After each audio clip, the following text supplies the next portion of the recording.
Hi friends, welcome to my channel. Jagadhatri Kedar ఇద్దరు కౌశికి సురేష్ కలిసి ఉండేలా వాళ్ళ బంధం నిలబడేలా ప్లాన్ చేస్తారు. ఇక సురేష్ని ఇంటికి పిలిపిస్తారు జగదాత్రి వాళ్ళు. ఇక సురేష్తో ఇలా అంటూ ఉంటుంది జగదాత్రి, అన్నయ్య మీరిప్పుడు విడాకుల కోసం కోర్టుకు వెళ్ళినా కూడా కోర్టు వాళ్ళు మిమ్మల్ని 6 నెలలు కలిసి ఉండమనే చెప్తారు.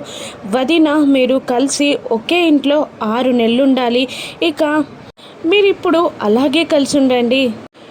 మీ పెళ్లి బంధాన్ని కాపాడుకోవడానికి, మీ కాపురాన్ని నిలబెట్టుకోవడానికి ఇదొక మంచి అవకాశంలా ఉపయోగించుకోండి అన్నయ్య అని జగదాత్రి అంటూ ఉంటుంది సురేష్తో. ఇక కౌశికి కోపంగా దూరాన నిలబడి ఉంటుంది. ఇక సురేష్ మెల్లిగా కౌశికి దగ్గరికి వెళ్ళి, ఏమంటావు కౌశికి, ఏం చేద్దాం అనుకుంటున్నావు కౌశికి?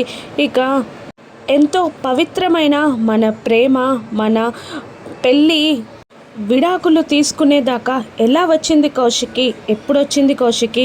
ఇక ఒక్కసారి ఆలోచించు కౌశికి.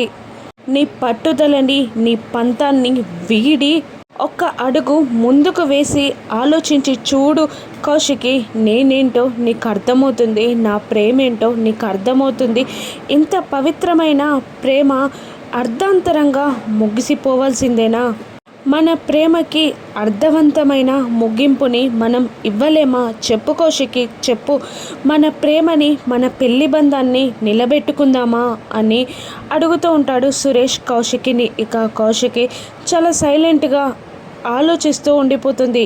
ఇక కీర్తి పాప గురించి కూడా ఆలోచిస్తూ ఉంటుంది కౌశికి. ఇక జగదాత్రి, కేదార్, సుధాకర్ మాత్రమే వాళ్ళు కలవాలి అని ఆలోచిస్తూ ఉంటారు. మిగతా వాళ్ళందరూ వాళ్ళు విడిపోవాలి అని అనుకుంటూ ఉంటారు. ఇక సురేష్ ఇంట్లో ఉండడానికి కౌశికి ఒప్పుకుంటుందా? వాళ్ళ పెళ్లి బంధం నిలబడుతుందా? రాను ఎపిసోడ్స్లో చూద్దాం. Thank you for watching.